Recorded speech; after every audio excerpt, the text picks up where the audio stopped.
میں نا اپنے دادا جی سے، اپنے نانا جی سے، پھر اپنے ابا جی سے، پھر اپنے محلے کے بزرگوں سے، پھر اپنے علاقے کے بڑوں سے ایک بات سنتا تھا تو میں کہتا تھا کہیں سے تو یہ آئی ہے نا، یہ ان کی اپنی پیدا کردہ تو نہیں نا۔ سادے لوگ، انگوٹھا چھاپ لوگ، اپنا نام بھی نہیں لکھ سکتے، پر وہ کہتے تھے اے تھی آ گئی ہے بوئے تے، ہن موڑ سکتے۔ سمجھ آ رہی ہے میری بات کی؟ دروازے پہ بیٹی آ گئی ہے، اب کچھ ہو سکتا؟ یعنی کسی پارٹی سے سیاسی جنگ چل رہی ہے، لڑائی پورے عروج پہ ہے، ووٹ نہیں دینے، طے ہو گیا برادری کا فیصلہ، تو وہ الیکشن کے دنوں میں وہ بھی بڑے متحرک ہوتے ہیں، وہ پتہ کر لیتے ہیں بچی کہاں شادی ہوئی ہے، وہاں چلے جاتے ہیں، جا کے فٹافٹ چاچا جی بھی بن جاتے ہیں، بیٹا میں تیرا چاچا ہوں، میں آیا ہوں، ابا کے سامنے میری سفارش کر۔ تو بیٹیاں کئی دفعہ آ جاتی تھی، تو اب بڑے بوڑھے کیا کہتے تو کہتے تھے بیٹی آ گئی ہے دروازے پہ، وہ کیا کرے؟ میں سوچتا تھا کہ چلو یہ بات انہوں نے پڑھی نہیں، سنی نہیں، انہوں نے سیکھی نہیں، پر یہ کوئی فیض ہے جو سینہ بسینہ آ رہا ہے۔ کہیں تو یہ چیز تھی جو اس طرح آئی ہے کہ یعنی سمجھدار آدمی ہے، وزادار ہے، وہ بیٹی کو کہہ بھی سکتا ہے کہ پتر تو سیانی نہیں، تو سمجھدار نہیں، تو وہاں نہیں جہاں میں ہوں، میں تیرا دادا ہوں، لیکن وہ یہ بات ہی نہیں کرتا، کہتا بیٹی آ گئی ہے۔ تو پھر ایک حدیث پڑھی تو سمجھ آئی کہ نہیں، یہ فیض ہے رسول پاک کا، یہ بات نا مدینے کی گلی سے چلی ہے، جو گلی گلی مسلمانوں کے سینے میں جا بسی ہے۔ نبی پاک صلی اللہ تعالی وسلم کی چچا زاد بہن ہے حضرت ام ہانی، حضرت مولا علی شیر خدا رضی اللہ تعالیٰ عنہ کی سگی بہن، جن کے گھر سے حضور معراج کرنے گئے تھے۔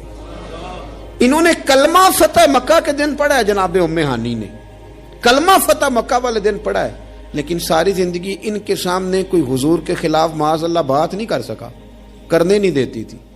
لوگ کہتے تھے تو کلمہ نہیں پڑھتی، کہتے وہ میرا اور میرے نبی کا معاملہ ہے، پر تم حضور کے بارے میں بات کرو، میرے بھائی کے بارے میں تمہیں کرنے دیتی ہوں، سوال ہی نہیں پیدا ہوتا۔ ان کے شوہر بھی مسلمان نہیں ہوئے، فتح مکہ والے دن بھاگ گئے۔ ان کے رشتے میں کچھ دیور تھے سسرال کے رشتوں میں سے، وہ تو اتنے سخت کافر تھے، اسلام کے دشمن تھے، لیکن حضور جب فتح مکہ پہ گئے تو بڑے بڑے لوگوں نے دعوت دی، پر حضور ان کے گھر میں گئے، نفل بھی وہیں پڑے، روٹی بھی وہیں کھائی، وہاں رہے۔ حضور وہاں سے تشریف لے گئے ایک اور جگہ، تو اعلان ہوا کہ ان کے وہ جو دو دیور ہیں جناب ام ہانی رضی اللہ تعالیٰ عنہ، کہ ان کو نہ جہاں ملیں مار دیا جائے۔ اب انہیں ڈھونڈ کون رہا ہے؟ مولا علی خود ڈھونڈ رہے ہیں، حالانکہ وہ رشتہ دار ہیں، حضرت علی نے تلوار پکڑی ہے، جہاں ملیں گے مار دوں گا۔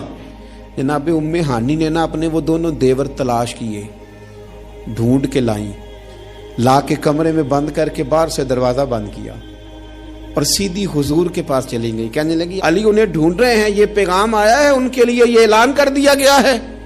حضور نے فرمایا ام ہانی تو بات کر، تو کہنے لگی حضور پھر میں نے انہیں پناہ دے دی ہے، تی آ گئی نا بوئے تے، بیٹی آ گئی، میں نے پناہ دے دی ہے، کوئی دوسرا جملہ نہیں، کوئی دوسری بات نہیں۔ یہ امام الانبیاء بول رہے ہیں، یہ سرور کائنات بول رہے ہیں۔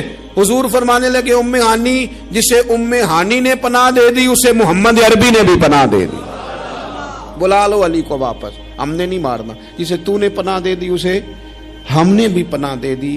بیٹی جو آ گئی ہے، بہن جو آ گئی ہے دروازے پہ، چل کے جو آ گئی ہے، تو ختم ہو گئی بات۔ مجھے سمجھ آ گئی کہ میرے دیہات کے بزرگوں کے سینوں تک یہ جو بات پہنچی ہے تو یہ کوئی فیض ہے، یہ کوئی کرم ہے، یہ کہیں سے چلی ہے جو یہاں تک آئی۔